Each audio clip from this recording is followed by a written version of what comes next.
How you like me now? I'm here to expose the lies, the schemes, yeah, the power that froze. I'm breaking chains, no silence allowed. Speaking for the people, I'm making you proud.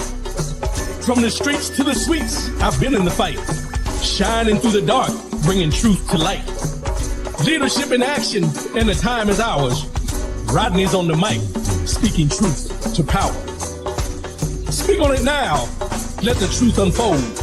Speak on it now, gotta break the mold. From the pain to the purpose, let the voices tower. Rodney W. Collins, speaking truth to power. I've seen the struggle, I've felt the strain, but silence in the face of wrong is the real pain. It's more than a fight, it's the courage to stand and build a better world with this strength of our hands. Leaders and liars, we're calling them out. For the ones without a voice, we're ending the doubt. Every word I speak, every action I take, it's about the truth and justice, no room for fake. Speak on it now, let your voice ignite. Speak on it now, stand up, take flight. From the ground to the towers, let the movement flower. Rodney W. Collins, speaking truth to power. Stand tall, speak loud, let the world take note. Power to the people, every word I quote. This is your moment, the time is here. Rodney's on the mic, making change crystal clear. Speak on it now, time to break the chains. Speak on it now, let the truth remain.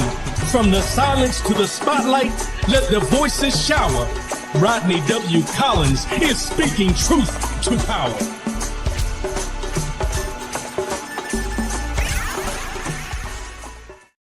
Good morning, good morning, good morning. How's everybody doing out there? Welcome, welcome, welcome. I am Rodney W. Collins, and this is the Speak on This Show. First and foremost, giving honor to God who allows me to come at you in this manner on a weekly basis. How's everybody doing out there? Hopefully you had a good week, going into your weekend, get a chance to relax, sit back, leave the rest to the quarterback. Got some good mornings already. Russell Jenkins, greetings and salutations. My brother, I appreciate you, man. Appreciate you. Thanks for tuning in. Brian Hoodie, my man. Appreciate you, bro. Appreciate. Thank you for your continued support. Thanks for tuning in. And all y'all out there, I appreciate y'all for tuning in this morning. You could have been anywhere else. Could have been doing anything else. But you chose to be here with me. And I appreciate that for the support and everything. But let's go ahead and get these formalities out the way as we always do. You are watching me. You can watch me, or you are watching me every Saturday morning, 10 a.m. Eastern, 7 a.m. Pacific on the Rodney W. Collins channel on YouTube and Facebook. Like, share, subscribe, do what you do with the other people you watch. Put the word out there. We're making this a movement, not just a talk show, but we're making this a movement for everybody to get involved and everybody to do the things we do. But the Rodney W. Collins channel on YouTube and Facebook. For all the new people that are joining today, subscribe to the channel, comment, come on in, let's talk about it. I got some things today. It's a straight talk Saturday. Straight talk. Straight talk Saturday. That's what we're doing today. I got some things I need to. There's some things, y'all, we need to talk about. Some things we need to talk about. Brian Hoodie, can you dig it? Yes, I can, bro. Yes, I can. Trent Branch, my brother. Good morning. Good morning. Appreciate you, bro. Appreciate you. Thanks for tuning in. So it's a straight talk Saturday. I got a couple things I want to go into to dealing with this administration and some things that are going on around us that we need to talk about. April Wheaton, my sister. Good morning. Good morning. Appreciate you. Some things that are going on that I think are very important for us to touch on. You know, as I said before, after the election, I'm trying not to do everything based on politics, but there's certain things that we need to dig into. And this is one of those days that I want to dig into some things that are going on. But I'll get into that when we get into the news. But I don't even know if we're going to talk about in the news today. We're just going to do a straight talk. We're not going to do the in the news and straight talk Saturday. We're going to get into this. I might throw a little commercial up or something in there, you know, to break the mold before we get into it. But I want to start off with this. I want to start off with this before we get into anything on this straight talk Saturday. So, as we're all aware, Coach Primetime Deion Sanders came out this week and said he was battling bladder cancer. He had a tumor on his bladder. They had to remove his bladder. He's been struggling with that since I think back in April, May. Had a press conference the other day right before the season starts. He's going to be coaching and everything. So he's still dealing with rehab and all those type things. So he's coming along. But I want to touch on this, not from a perspective of what he went through or, praise God that he's still here. But I want to touch on it where we, as a whole, and this is just not about men, there's a whole in our community, we got to get serious about our health. There's no way around it. There's no way to cut it. We have to be serious about our health. Now, I know this was something that he was in there and he was doing a physical or something like that, and this was detected, so that's when they went in and everything. But I get that. But when I say this, I'm saying it because we have to get more involved and be more intentional about our health. Because I think a lot of times we blow it off, and if something's hurting, I'll go next day. And it goes away. We don't go. Then it comes up about a week later, same pain. We don't go. And you keep kicking that can down the road, and then eventually what could have been a small issue with your body or whatever's going on with you, now it's major. And when I say we have to get serious, I'm saying we have to get serious to the point that when we recognize these things that aren't normal with our bodies or with something that's going on with us, get it checked. Don't keep kicking the can down the road. Don't be trying to self-medicate and all that. We pay a lot of money for healthcare. All of us pay a lot of money for healthcare. And over a lifetime and all the time, and you've heard me say this before, but I'm going to preach to the choir this morning. Of all the time we've invested and put into our health care and dental care and all these different things that we pay, insurance. If you think about the amount of money you've paid over the lifetime, how much of it have you really used to your advantage? But I found this article and it says your annual physical exam checklist, what to expect at every age. I'm not going to go through all of them, but it's routine physical exams with your primary care provider are essential for detecting health issues early, managing chronic conditions, and ensuring overall well-being. Regular checkups help establish a baseline for your health, making it easier to identify changes over time. By staying proactive, you can address potential risk factors before they become more serious and receive tailored advice based on your age, lifestyle, and medical history. Now, I want to interject a story about myself in this. And I'm going to go all the way back to about let's start in 85. I was in the Philippines playing basketball, came down, grabbed a rebound. Yeah, I did rebound. Grabbed a rebound, hip pointer.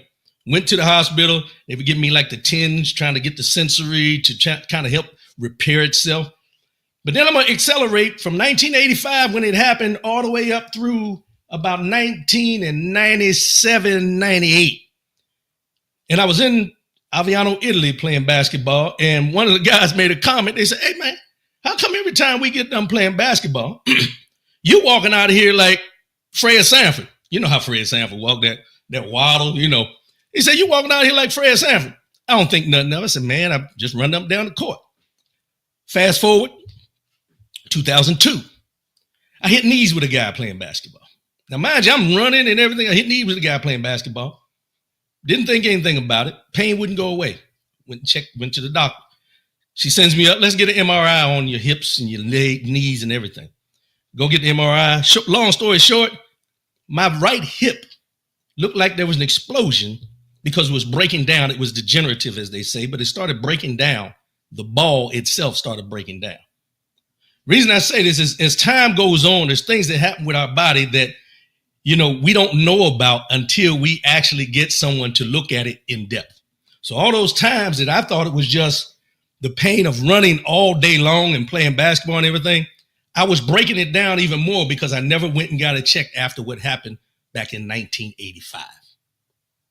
I say all that to tell you, there's certain things that we have to do when we go get these physical exams, and don't overlook those things that could be wearing you down from the inside out that you don't know anything about. So this checklist, I'm not going to go into the kids. I'm going to start with us. Let's start with us. Middle age, 40 to 64. Don't deny your middle age. You're middle age. Regular exams in adulthood are important for detecting chronic diseases and making lifestyle adjustments to prevent future health issues. Doctors focus on heart health, metabolic conditions, and cancer screenings tailored to individual risk factors. Regular exams help manage existing health concerns, promote physical activity, and support cognitive function. At this age, preventative screenings become crucial, especially for issues found in your family history. Now, let me stop there for a minute and say this. If you don't know your family's health history, you know how, a lot of people would do, what do they call it? Family tree. So you know who you came from, who your ancestors were, and on down to that. Do you know your health history in your family? Is cancer prevalent in your family? These are the things we need to be looking at. Diabetes. Is diabetes prevalent? Heart conditions. All these things we should be aware of. So when we do go and talk to our doctors, we can let them know hypertension, diabetes, whatever may run in your family. That way they can pinpoint and make sure they're starting to look for these things in you as you become older. Regular checkup exams. These are the things you should be doing when you go and get your regular annual exams. Regular blood tests for diabetes, cholesterol levels, and kidney function. Blood pressure monitoring. Cardiovascular assessments, including EKGs if needed. Cancer screenings. Mammograms for breast cancer screening. Pap tests for cervical cancer screening. Prostate exams for prostate cancer screening. Colonoscopies for colon cancer screening. Bone density testing for osteoporosis, especially for postmenopausal women. Now, I know this is a lot, but this is nothing new to us. I just want to reintroduce these things because I think there's certain times where we see what happened with a Deion Sanders or somebody we may know, and we think that we're doing everything that we need to do to make sure that our body is functioning, but we're only halfway doing what we need to do. We're not forcing and imposing our will on the doctor that is examining us, because we go in there for a routine exam. And if they just say, oh, well, it looks like everything's good without running tests or anything like that, and we don't follow up. If they don't call us after the results come in, we don't call them. Pick up the phone. If you know you had some blood tests done and you haven't heard from anybody, call and find out what the results were. Stop putting the onus on them and be proactive in your health. Be proactive in your health. I just wanted to touch on that this morning before we get into this, because I think it's something very important that we need to talk about it falls by the wayside sometimes. Where we get comfortable, we think we know our bodies, and if something aches, something hurts, it's normal. It's something I always dealt with. It ain't nothing out of the ordinary. I don't need to get go. Yes, you do. You need to go get checked. You need to go get checked. So I just wanted to bring that up this morning to everybody, but we're going to go ahead and jump into this. James Battle, my brother. Good morning, man. Appreciate you. Thanks for supporting me. Because as I mentioned, we all have certain things that ail us that we just look at as just an ache here and a pain there. But long term, those aches and pains become bigger things. So make sure that you're getting your physicals. Make sure you're doing everything, and make sure you're holding these doctors accountable to do what they're supposed to do for you. Because you're not going there just to have a conversation. You're going there to find out, is everything all right? And until we get to the point where we're forcing our will, because here's the other thing, and I didn't write it down statistically, but there is a statistic that African Americans, blacks, are the most overlooked people when it comes to their health care, not only in the fact that some of us don't go, but the fact that we do go and we're rushed along. They don't take the amount of time that they do with other nationalities, other races. They push us out the door a lot quicker. Make sure you're imposing your will on the doctor. And if you don't think that doctor is the right doctor for you, find you another doctor. Don't take, this is his profession, her profession. His or her profession. Do not allow them to just push you off when you know something's not right with you. Take that next step in your health to make sure you're good. Because if you don't do it, who else is going to do it? Who else is going to do it?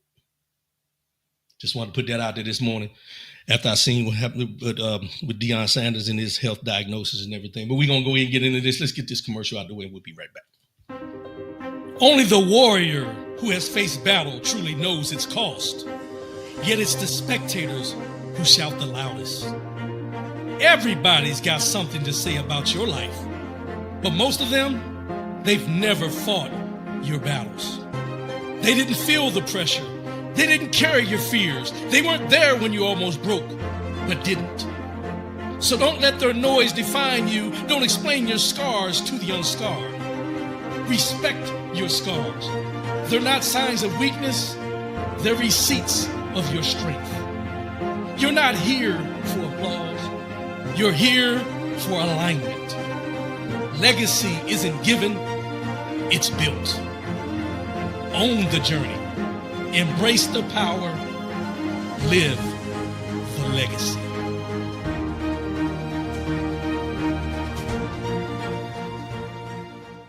Lifegistics Coaching Solutions. Lifegisticscoaching.com is the website. You can go there, put in a referral if you want to.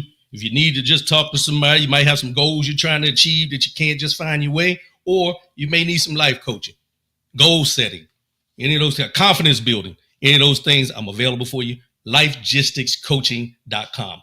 That's the website. Lifegisticscoaching@gmail.com is the website. Either way, you can reach out to me. Let me know if you want to do. We can do it virtually. We can do it in person, however you want to do it if you're in Las Vegas, but we can do it virtually. And the first one is no fee. We do one. We'll see what we can do. See if we're a good fit for each other, and then we go for there. And that's Lifegistics with a Y, Lyfe, Gistics, Gistics. So before let's go ahead. Let's jump into this. Let's go. Straight Talk Saturday.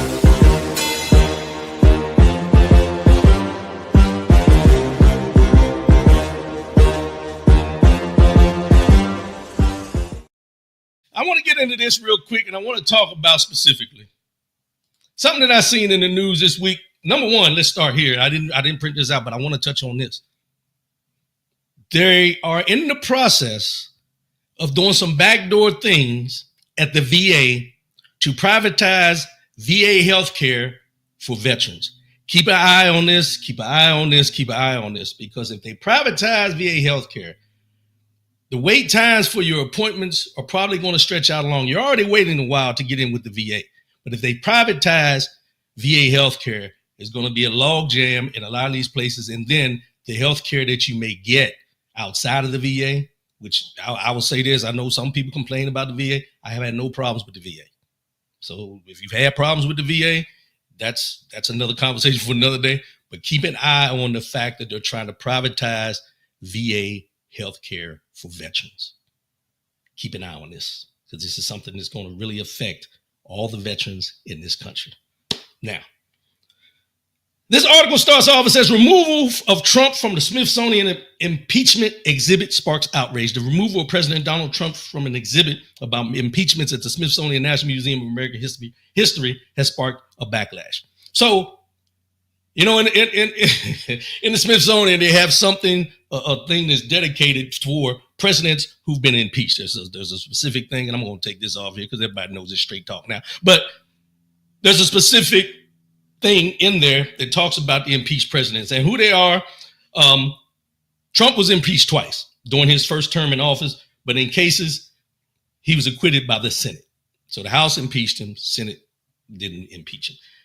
Content about these impeachment had been displayed since September of 2021, alongside information about the impeachment threats to former presidents Andrew Johnson, Bill Clinton, and Richard Nixon, according to the publication. Now, supposedly they went in, they changed this. They reached out to the Smithsonian said it's temporary. They're updating something accordingly or whatever. But if you remember, Donald Trump has been very degrading to the person that's in charge of the Smithsonian. He attacked the director of the Smithsonian's National Portrait Gallery, claiming she was a highly partisan person. She later quit. But this has been going on anytime, and we've seen this through the history of this country, that there's certain people that want to rewrite history to frame it in the way that they want you to see it compared to the way it actually happened.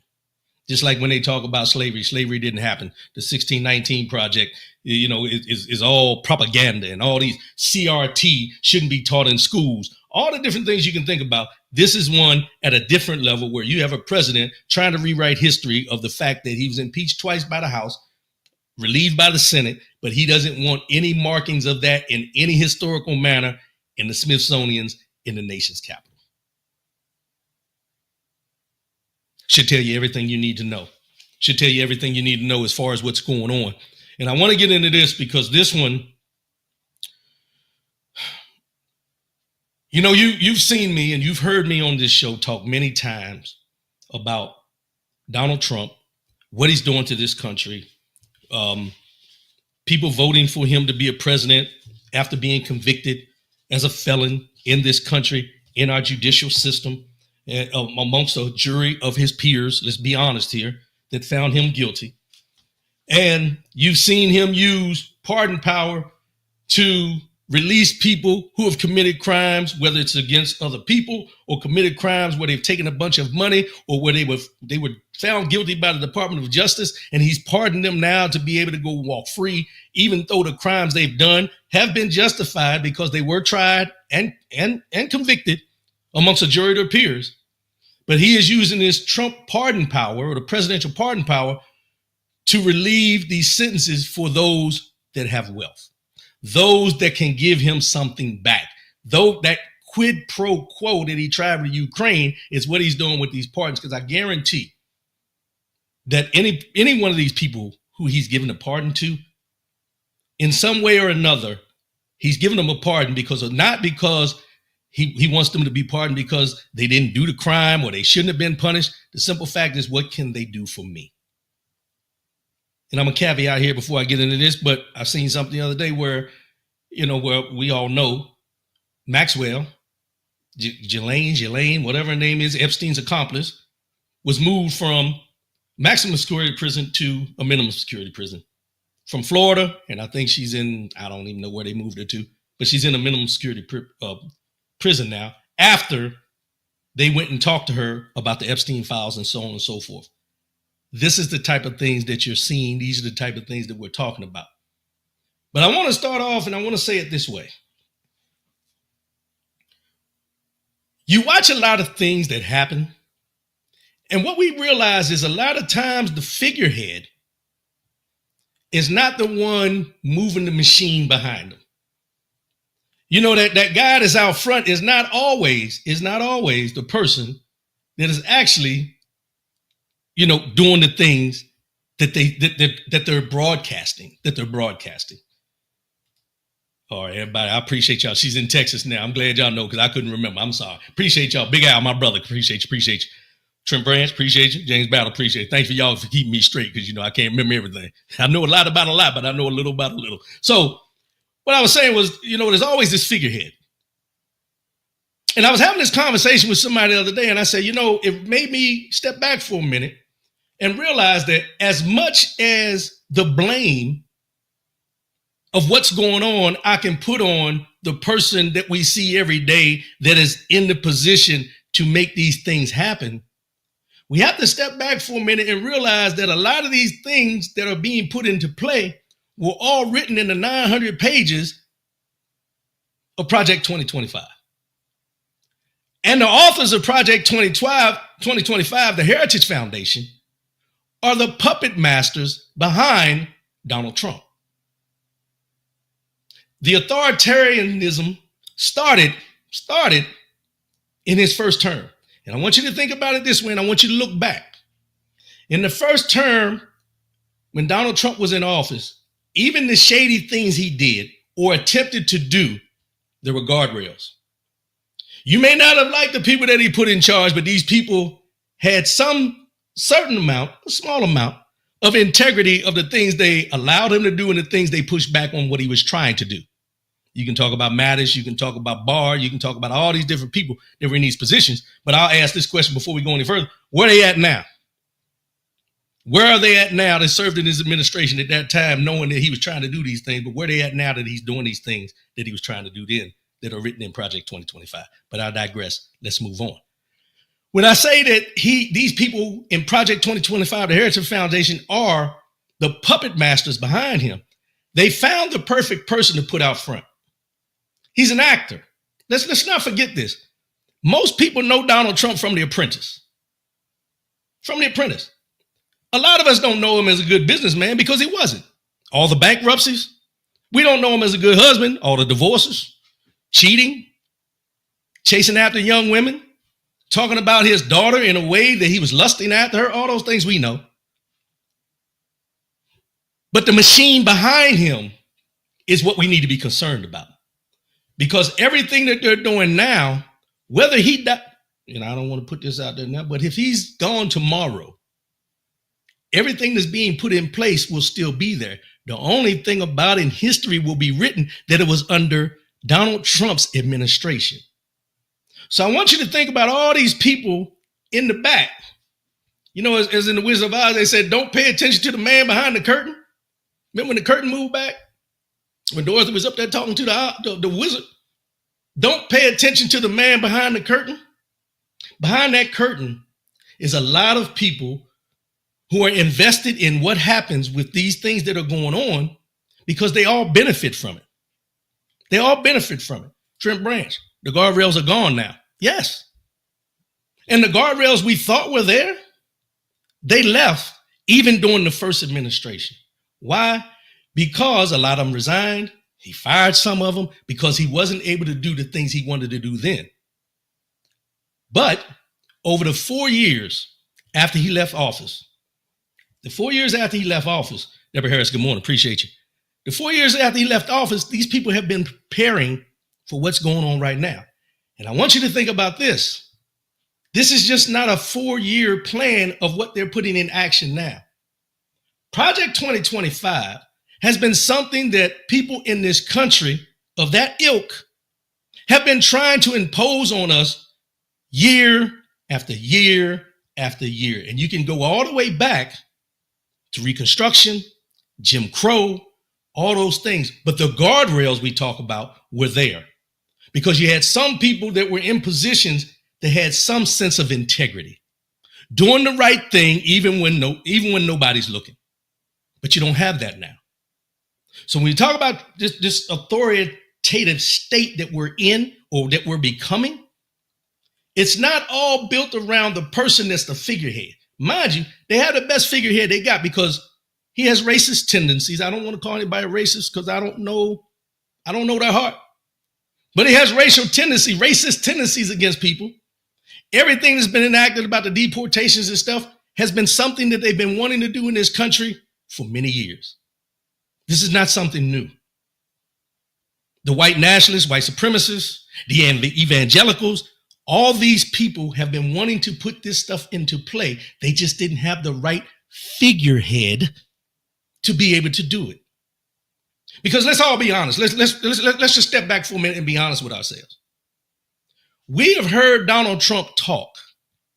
Do you honestly think that this person has the sense or the ability to put this type of thing in motion? No, not at all. When he came down that escalator back in 2016, do you not think that these people were already behind him at that time? Which is why, if you think about it, which is why he made the statement, if I was going to run, I would run as a Republican because those people don't know. He basically called them stupid. Let's just be real. I might be paraphrasing, but he called them stupid. And when he said I could be in the middle of Fifth Avenue and shoot somebody in the head and get away with it, that's just not propaganda. That's what they told him could happen if he just became the figurehead for what they were trying to do. His cabinet is stocked with those who will be loyal to Trump and not question any of his policies, which are founded in Project 2025. Thank you, Trent Branch. These are the things that I think we got to step back for a minute, because I'm guilty of it just like everybody else. Trump. David Duke, let me digress for a minute and just say this. David Duke is the face and was the face, probably still is the face of the KKK for many, many years. But he's the figurehead that you see.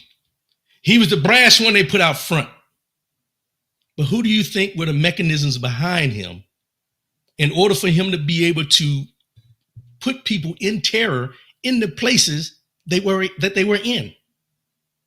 And as I mentioned last week, when I talked about the slave patrols and the KKK and the white nationalists, Patriot Front, and all these different organizations, these are the people that are behind the scenes doing the actions for what the figurehead and those behind him want done.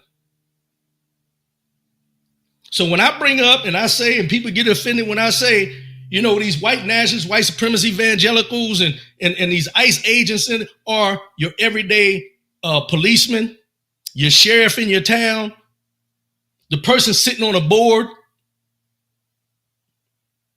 a government board, or holding a government position. That's not propaganda, that's fact. But we're concentrating on the wrong person. We're concentrating on the figurehead. Because what happens is, if you really look at it, what's going on is the fact of he's gaining wealth from everything that they're doing. He's getting a new plane from Qatar. The Senate just voted to allow him to take the plane when he leaves office. These are not things that just happen. These are things that are structured into, if you stay the figurehead and you keep trumpeting what we want to do, these are the benefits that will come along with it. When we talk about some of these senators, I know James Battle will enjoy this, but he talks about Mrs., and I say Mrs. for him, Lindsey Graham, who straddles the fence so often that you don't know whether he's coming or going. He was on an interview last week where he talked bad about Trump at one time, and now he's defending him to the T. Why?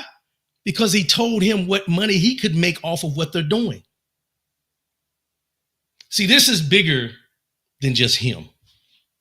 Let's just be real. This is bigger than just him. This is deeply embedded in the fabric of this country. If you really think about it, this is deeply embedded in the fabric of this country, because there's no way that you can tell me otherwise when we had proof, and it has been shown, that during Dr. Reverend Martin Luther King Jr.'s time as a civil rights leader, we had the FBI COINTELPRO follow him around, bugging his phones and everything like that. They did the same thing with Malcolm X. This is deeply ingrained in the fabric of what this country does to people that they don't agree with, because they want their agenda to be at the top.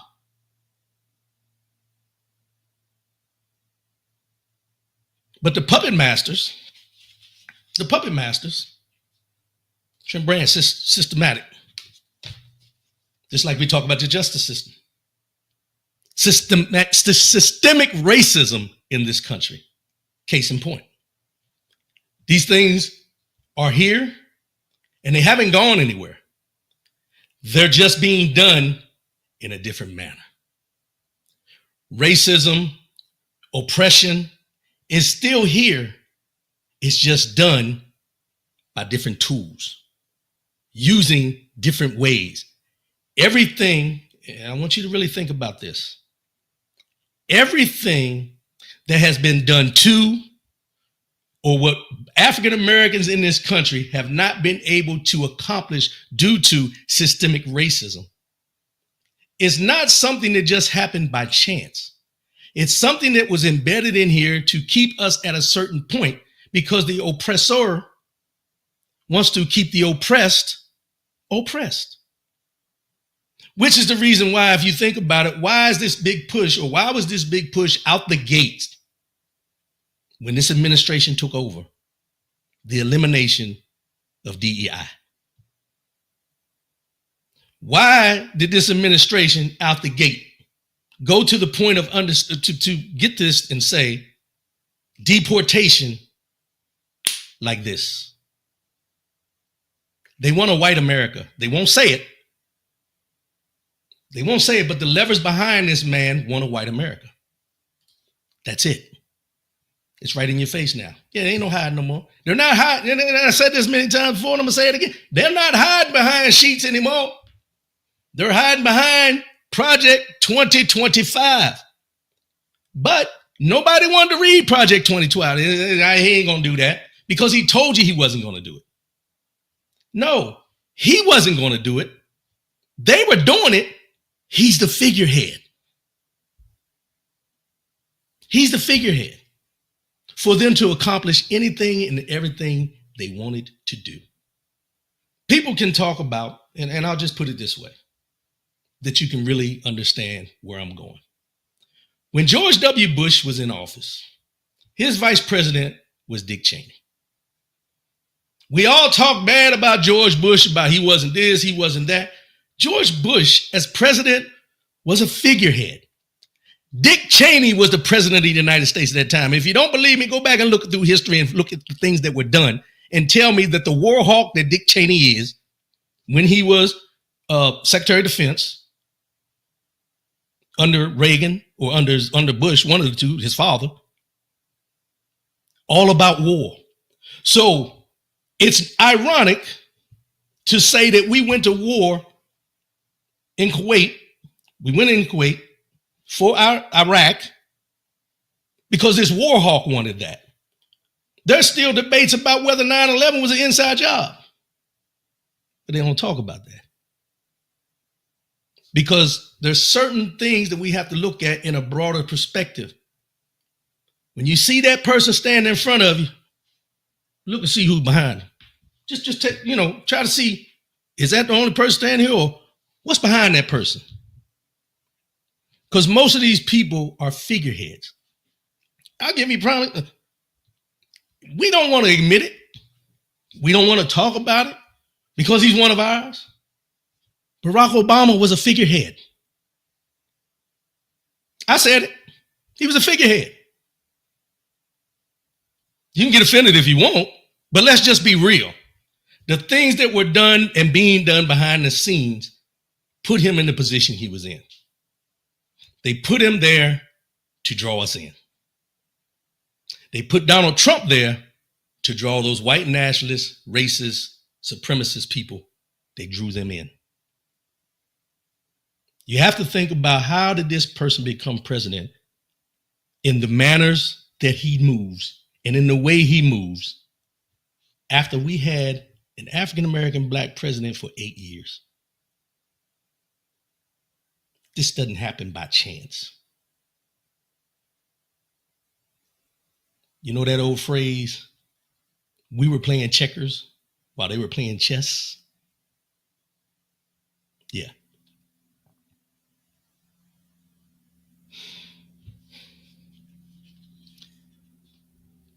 A story not about one man, but about the machinery behind him. A story of distraction, consolidation, and the quiet choreography of power. Donald Trump didn't build the system. He was built by it. He didn't write the playbook. He was the billboard. James Battle, who you got along with here, brother? If you want to find documentation of your family history, especially if you are a descendant of enslaved or indigenous people, which most of us are, you better get those documents now because they're trying to erase it all. They want no signs of the atrocities that took place in America. Appreciate that, Battle. But yeah, it's that proactiveness again. We see the writing on the wall, what's going on. If this man can make the Smithsonian Institute take certain things out of the African American History Museum in Washington, D.C., because he feels that it shouldn't be displayed because it goes against the narrative they want to put out there, and then have the same Smithsonian take down the fact that he was impeached twice off a display in the Smithsonian, what would make you think, as James Battle said, that they won't try to erase anything and everything that deals with a people? And we have to really think about, if it happens or if it's being done, it's not the first time. The indigenous people who were on this land, Think about it. He didn't write the playbook. He was the billboard. Trump's rise was a masterclass in branding. He offered not policy, but presence, not governance, but grievance.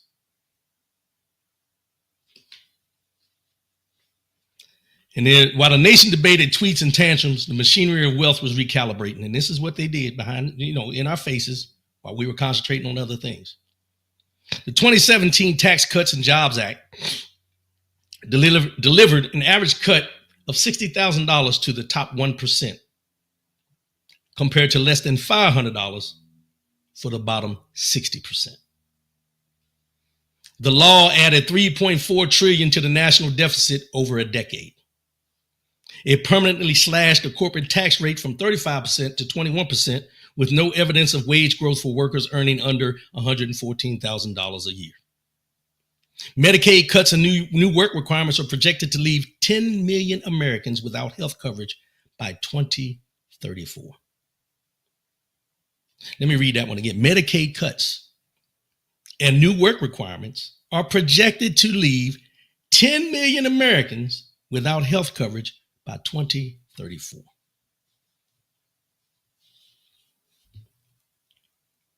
And this wasn't nothing that Donald Trump designed. Let's just be real. It was a wish list of that 1% for their legacy wealth. Multinational corporations, private equity firms, industries that thrive in deregulated chaos. Trump was the face, not the force. Now, I want to stop there for a minute. I want everybody to hear this clearly when I say this. When I'm talking about this and him being the figurehead, don't think I'm excusing him for anything that he's about, has said. No, it's not an excuse for him. It's not an excuse for him. It just shows you that anybody and everybody can be bought. Anybody and everybody can be bought.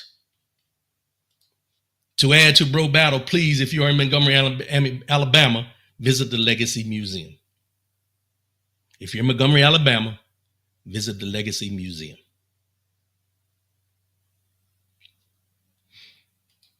As I said, I'm not trying to make excuses for him in no how, no way. Is he still responsible? Yeah, he's still responsible, but he's the figurehead. I want to make that clear. Every scandal was a smokescreen. Every tweet a flare. Every culture war a diversion. The border wall, symbol, not solution. Trade wars, theater, not strategy. Populist rhetoric, a mask for elite wealth consolidation.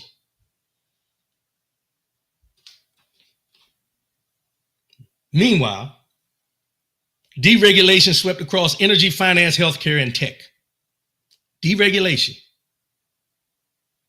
energy, finance, healthcare, and tech. Trump's AI action plan removed climate and equity guidelines, fast-tracked data centers, and gave big tech a blank check. His executive order mandated the repeal of 10 regulations for every new one issued. And I want you to think about this picture that we see sometimes. Edward Allen said, please, y'all go visit that museum. I want you to think about this when you see him sitting there signing these executive orders. He has no clue what these executive orders are for, but he's signing them because these executive orders have been properly, per se, written against anything in the law to dissect the law by people in the Heritage Foundation that are within his cabinet at this time. See, here's the distraction. I want y'all to think about this. The people we see, as I say, figureheads. Trent Branch, he's a puppet. Yeah. And I'm going to give you some other ones, right? Remember how in an uproar we were about these people he was putting in these cabinet positions? The Pam Bondis, the Pete Hegseths, all these people that we say, Kash Patel, what's his name, Don Bongino, just all the regular people, right? James Battle, he doesn't read any of it because he can't read. Well, that's a whole nother conversation. But those names I just mentioned, right? Think about this. We all talked about them not being qualified for the position that they're in, right?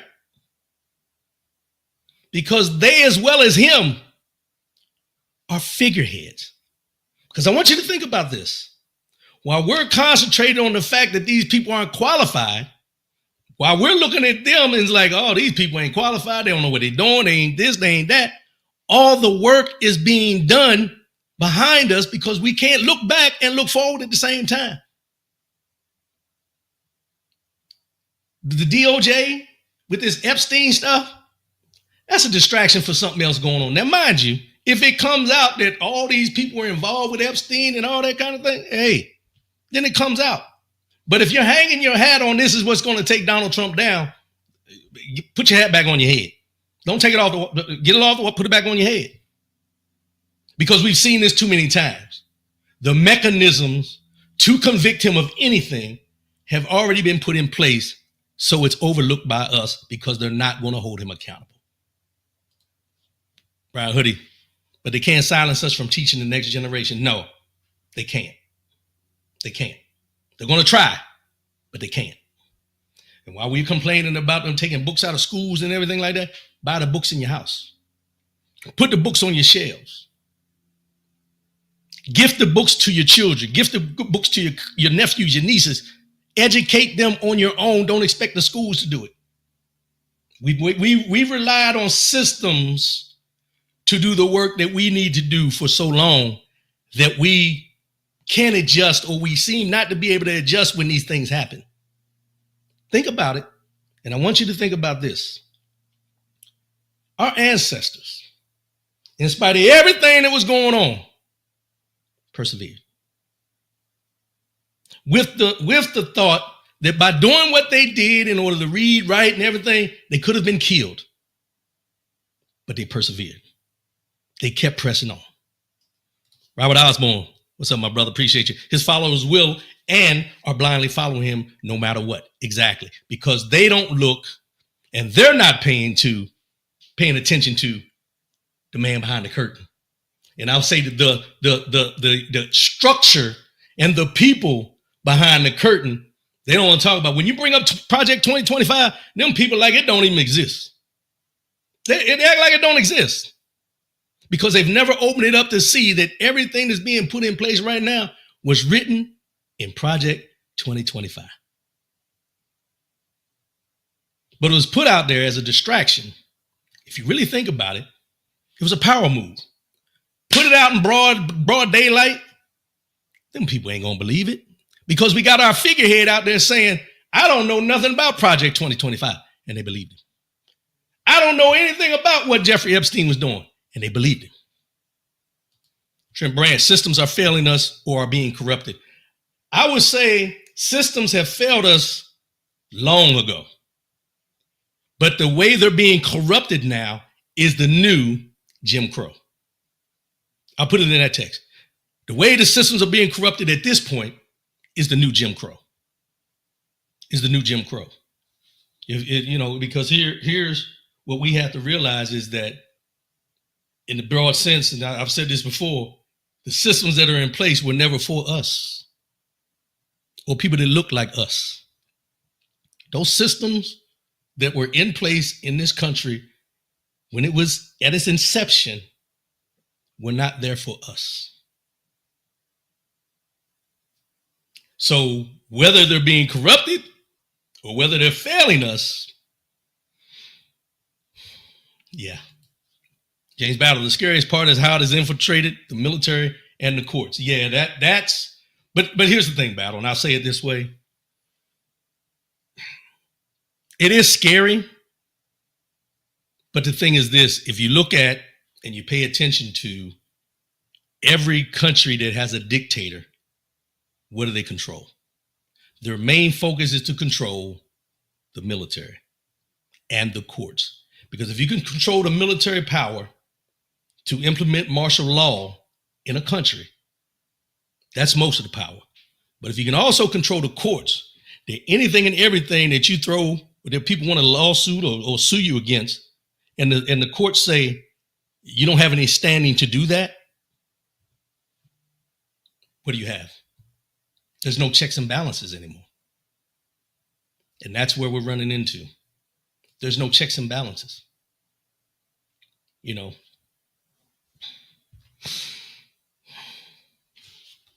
yeah. But that's one part that I wanted to touch on. And I know I went a little deep on that. But there's another thing that happened in conjunction with me coming to the understanding that this man is just a figurehead. He's just a figurehead. Is this one that came out the other day about homelessness. Deborah Harris, let me get into this. It's all based in fear because they are the real minority, not us. I seen something. Thank you, Deborah Harris, and welcome back. I haven't seen you in a while.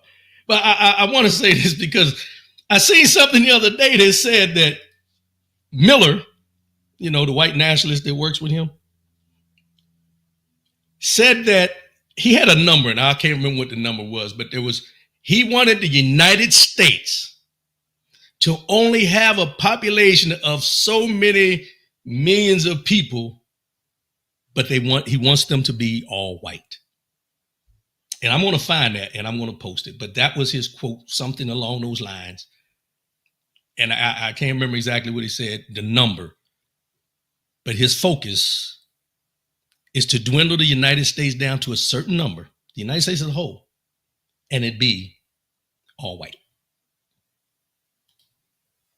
James Battle, why he's being able to interview military members up for general should concern everyone. Yes.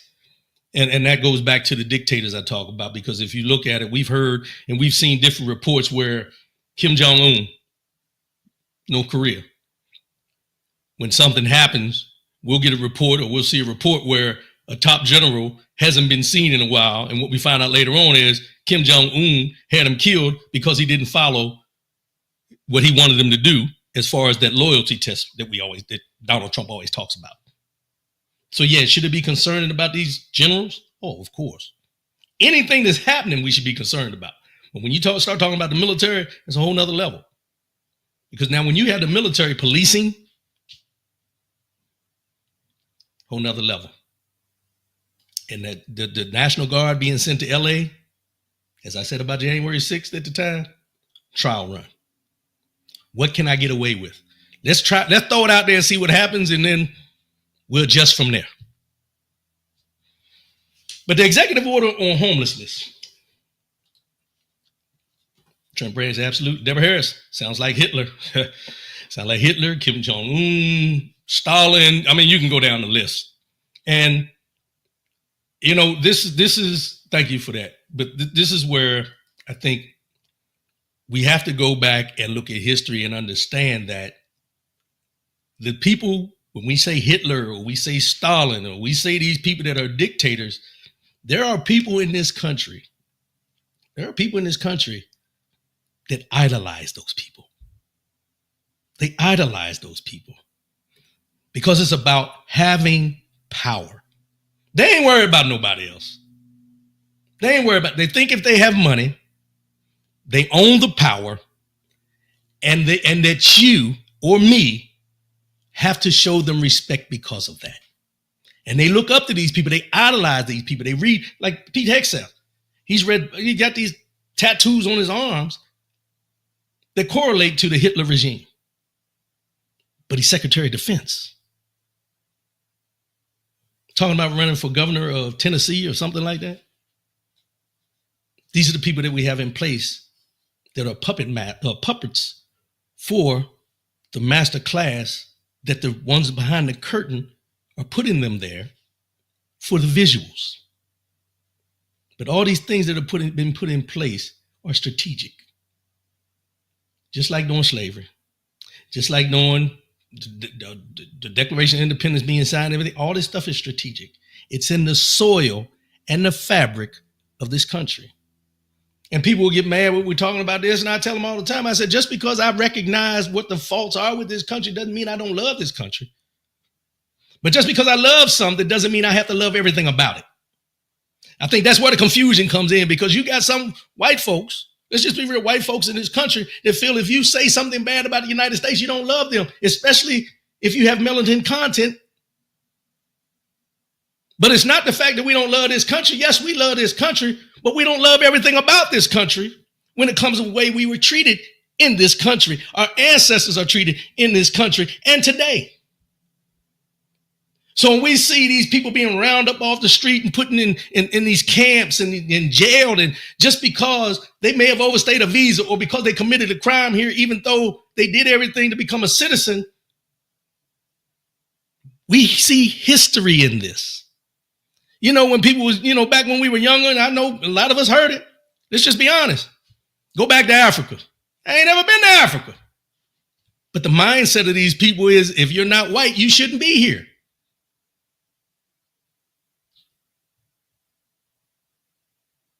But when we bring it up and we stand 10 toes down on it, we don't love this country. Deborah Harris makes one think, do our votes really matter? No. Especially when you got the gerrymandering going on in Texas and North Carolina and all these places. Do our votes matter? No. Not now. At one time, yes. Not in this climate, no. Which is why, if you remember, Donald Trump made a statement and said, get out and vote. He was talking to evangelicals, I think he was. Get out and vote. This will be the last. If you vote this time, you'll never have to vote again. What's that mean? What does that mean? Because they own the courts. They own the House and the Senate.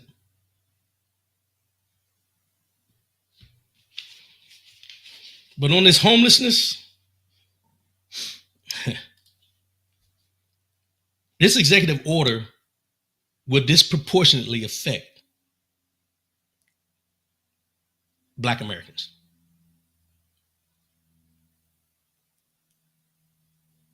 So you have to really think about what is this all about, because I look at this, and I'm not going to get all into this. I got a lot here, but I'm not going to get into all of it because I got some statistics and everything. But I'm just going to say it this way because we're crunching for time and everything, and I know I'm going a little deep in this puppet mentality and everything, or the figurehead and all that. But I want to say this about this homelessness and how it's going to affect African Americans, Blacks in this country. There's a correlation here that I think we really need to pay attention to. In this executive order, it's called the Ending Crime and Disorder on America's Streets. On America's Streets is what the executive order is called. And what they're talking about is cleaning up homelessness, getting people off the streets. And they're not taking them off the streets to get them help. They're taking them off the streets to put them in jail. They're arresting them homeless now. They're homeless. They're homeless. But they're not talking about coming up with programs to help the homeless. This is a program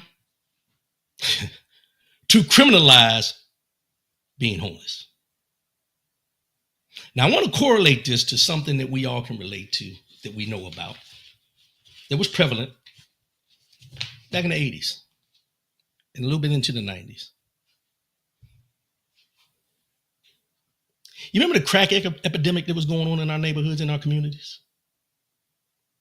And there was no compassion for those people that were addicted to crack.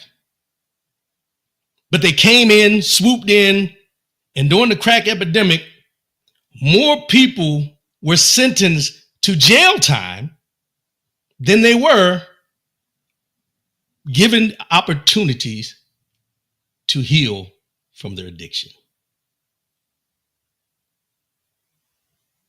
Homelessness, crack addict. This is not something by chance where they're criminalizing being homeless.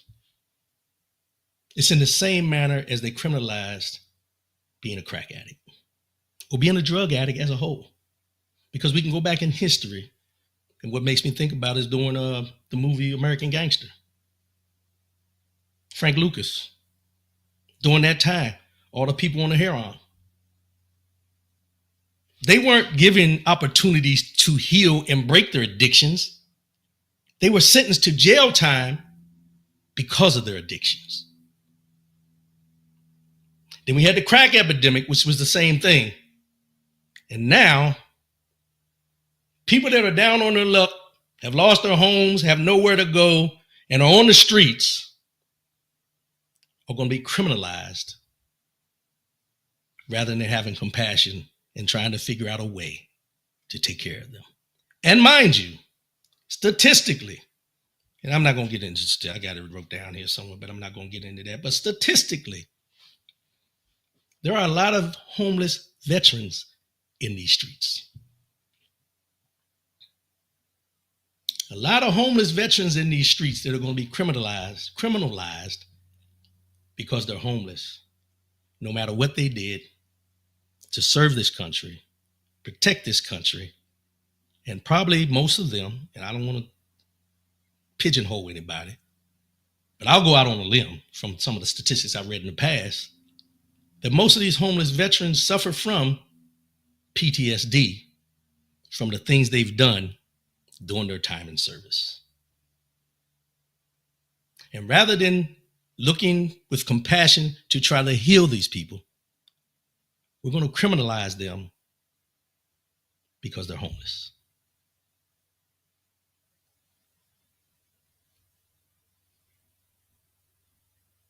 So when I say the figurehead mindset, as I mentioned, I don't say he's a figurehead to protect him, because he's as guilty as the ones pulling the levers. He's as guilty as the puppet masters. The reason I say this, and I want to bring this up, that he's a figurehead, is the fact that we have to look at the bigger picture of understanding the ones behind that curtain are lawyers, public defenders, police officers, judges, congressmen, senators, local elected officials. It runs deeper than the figurehead.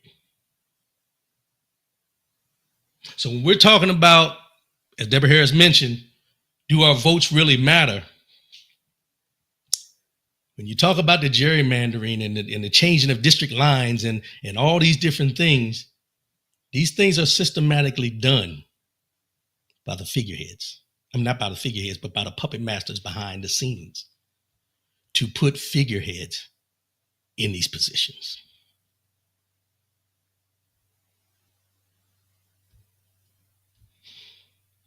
This is where we are.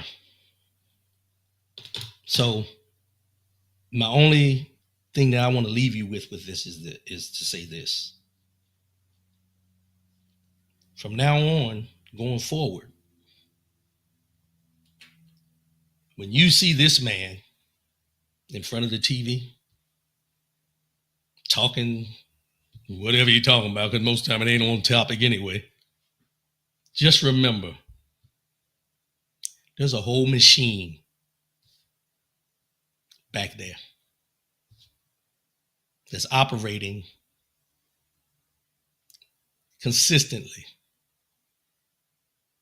to put all these things in place. Because as Battle said, and other people say, he can't, he gives us the impression he can't read. He doesn't articulate anything. And the other part of it is, he's not even a bona fide businessman. So if you're not a bona fide businessman, what makes us think that he would be able to put all these things in place? He can't. He's a figurehead. That's it. That has a title,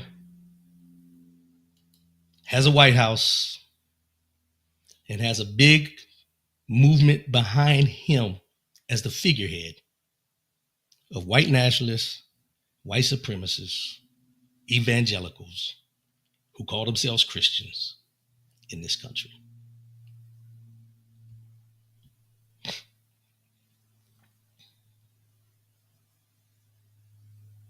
You know what? I'm not even going to do my mind, body, and soul today.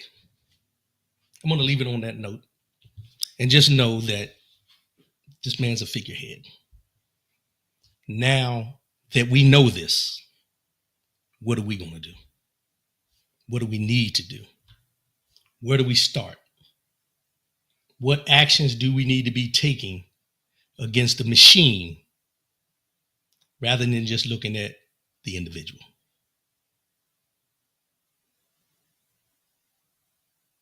We got work to do. Oh, we got work to do.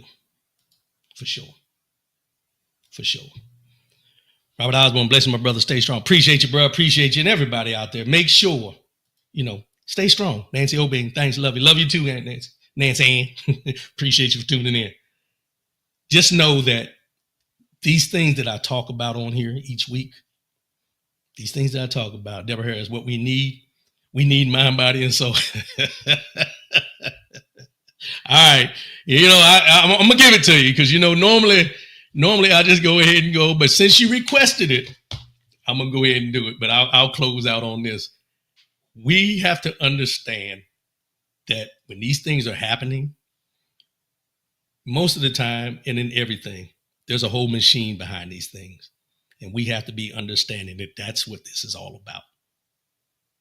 That's what this is all about. So, for Deborah Harris and the rest of y'all out there, let's get into the mind, body, and soul. Let's go.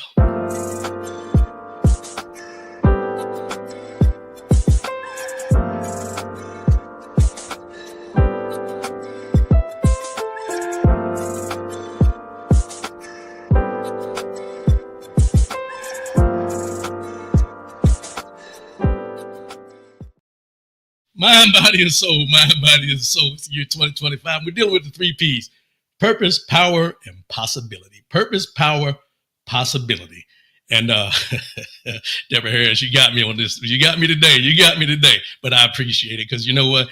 After I thought about it, it probably is best to end on a high note since we've been on the low note for most of this show. But 3 P's, power, purpose, power, and possibility. With purpose, I align my actions. With power, I claim my strength. And with possibility, I embrace the endless opportunities that life has to offer. So today's mind, body, and soul. Unapologetic, loving myself out loud. I'm unapologetic and I'm loving myself out loud. Appreciate you. So, do you love you? Because, I went into this not too long ago of where we tell people how we feel about them. I love you too. And sometimes it's just words we say. But do you love you? Are you in love with you? It's a tough question, right? It's a tough question because sometimes our love for self gets mistaken as being, arrogant, conceited, all the different things that you've been labeled in times where you carry yourself in a certain way. But I want to get into this today. And it starts off and says, this is a love letter to the parts of you that refuse to shrink, to the joy that spills over, to the truth that won't stay quiet, to the self-love that makes others shift in their seats. You know how you walk in a room, You ever had this moment where you walk in a room and you feel the energy just shift? Because when you walk in, people recognize that he's him or she's her. Because you're in love with yourself and know that you don't need confirmation from anyone in that room to let you know who you are. I know it ain't just me. I know y'all dealt with it too. Because here's the truth. Even if it makes others uncomfortable, I will always love who I am.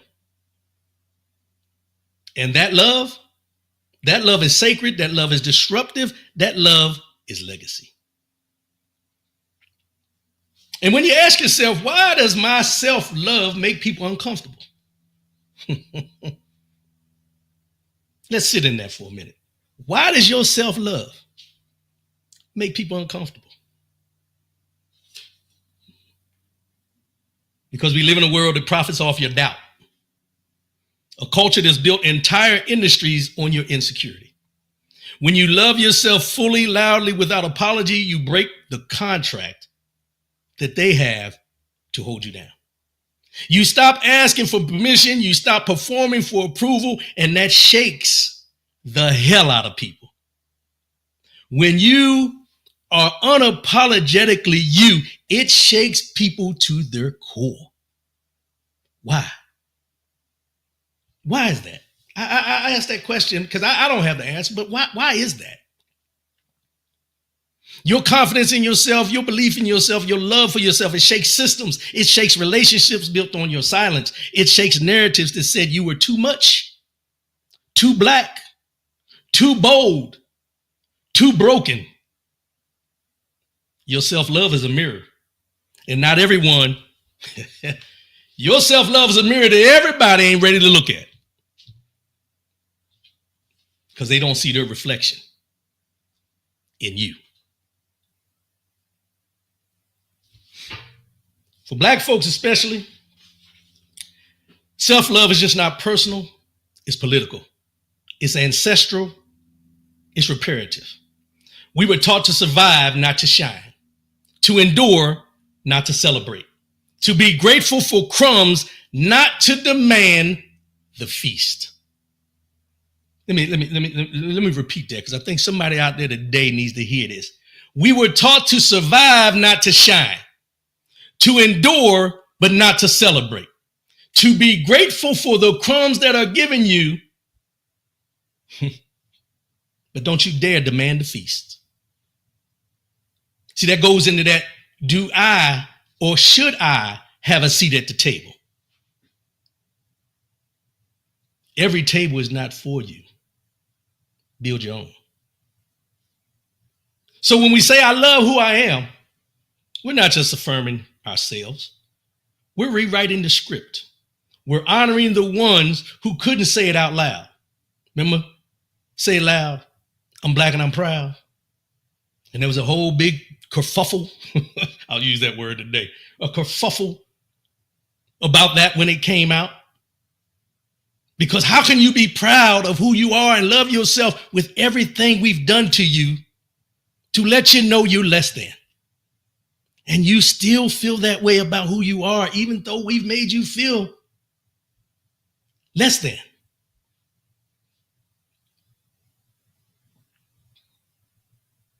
We're planting seeds for the ones who will.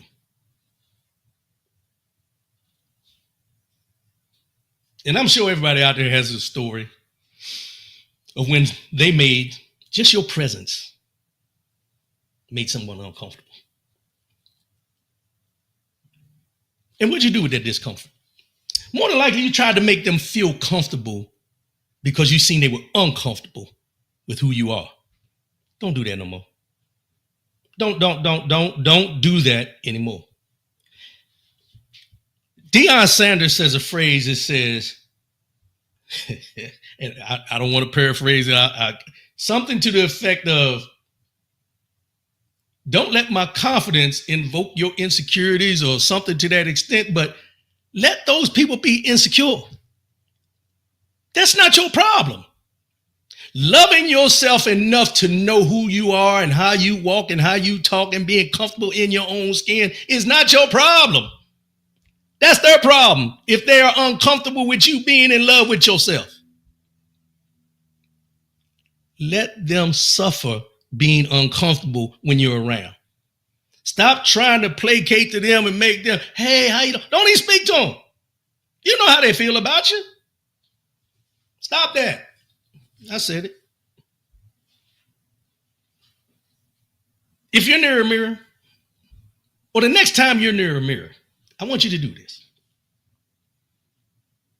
And if you're not near a mirror, you can do it right now. Close your eyes and imagine your reflection in that mirror.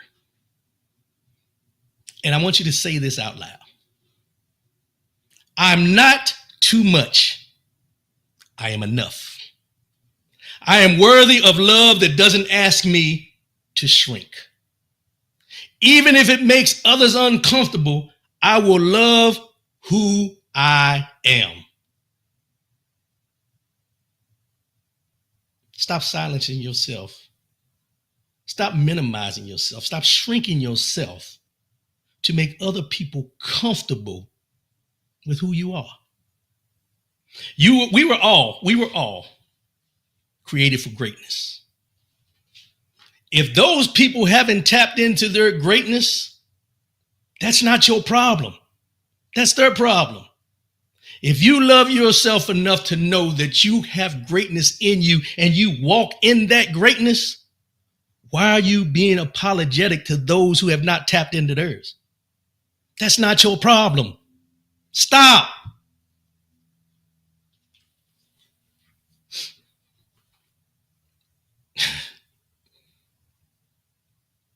I just had some thoughts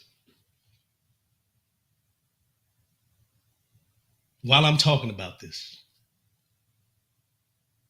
Of the many times that I've shrunk myself to fit in.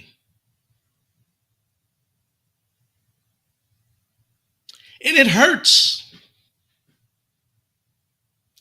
to know that you and myself at times have minimized who we are and how great we are just to make people comfortable so we can fit in.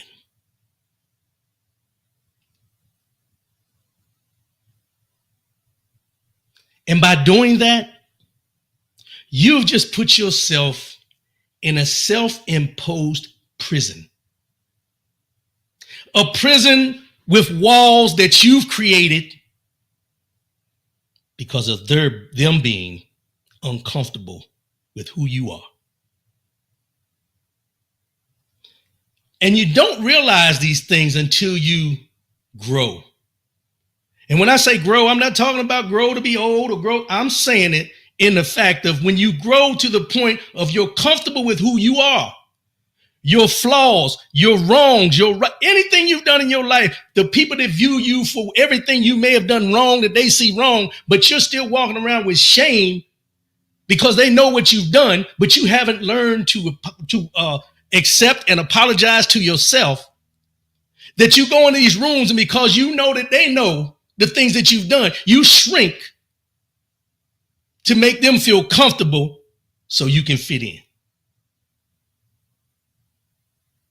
And then you wake up one day and you realize, if I have to shrink myself and who I am to fit in with that group or that person, I have just put myself in a prison of my own building. And then you realize, I'm me. I could give a damn how you feel about me. I could give a damn how you view me. I'm me.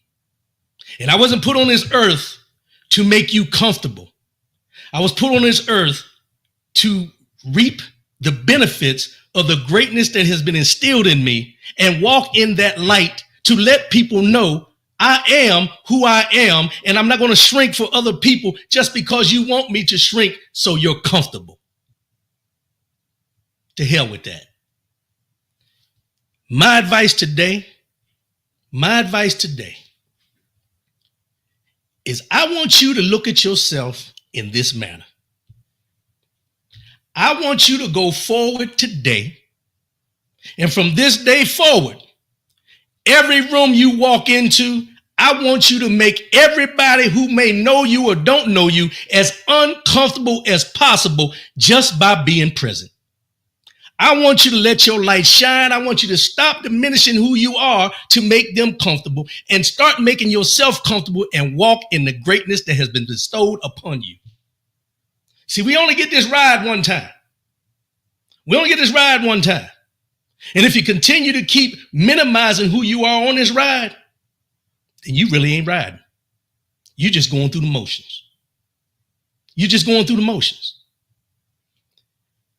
If you are comfortable with who you are, to hell with their uncomfortability. Be you. Be you. And don't ever, ever, ever shrink who you are to fit in to a group with a person that doesn't have your best interest at hand. That doesn't have your best interest at hand.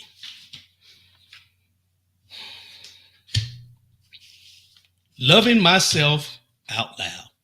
And don't allow, and here's the other part, and I'm going to leave it at this. I know I can go long on this one. I want to say this to you out there that's listening.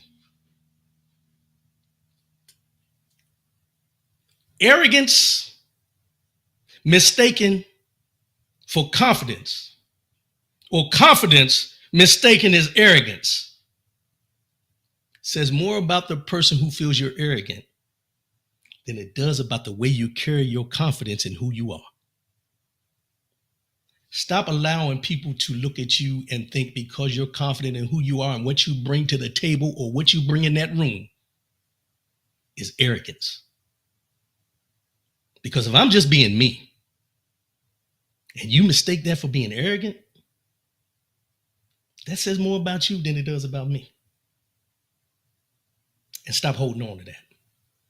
Stop holding on to that. It's not worth it. It's not worth it.